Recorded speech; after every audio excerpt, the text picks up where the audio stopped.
देखंतु आसंता काली माननीय मुख्यमंत्री नुआपड़ा जिला को आउछंती एवं जो पड़िया रे से सभा कार्य करने को जाउछंती यह एकमात्र पड़िया जो विभिन्न प्रकार क्रीड़ा मान आयोजन करा जाइते एवं खिलाड़ी माने सेटा प्रतिदिन विभिन्न प्रकार खेल अभ्यास करितांती अत्यंत दुखदायक विषय सेठारे सभा कार्य करी से पड़िया को नष्ट करा जाउची से ऊपर भी आम आज प्रेसमिट थिला तत्सहित आमे माननीय मुख्यमंत्री पाखरे आमे केतेगुडी दाबी उपस्थापन करिछु नुआपड़ा जिला ठारे एक मेडिकल कॉलेज स्थापन करिया पई एवं तत्सहित आम नुआपड़ा जिला सामग्रिक विकास पई एक स्वतंत्र विकास परिषद गठन करिकी 1000 कोटी टंका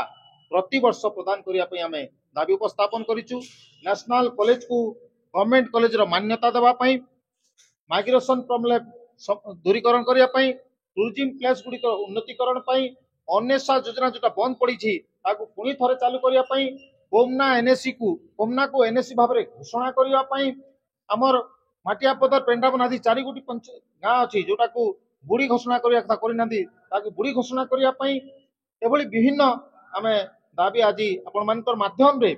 उपस्थापन करछु माननीय मुख्यमंत्री पाखरे हमर आशा एवं विश्वास अछि माननीय मुख्यमंत्री आसंता काली तांकर सभारे निश्चित भाव नुआपड़ा जिलार आशा आकांक्षा आमर दाबी गुड़ी को से पूरण करेंगे।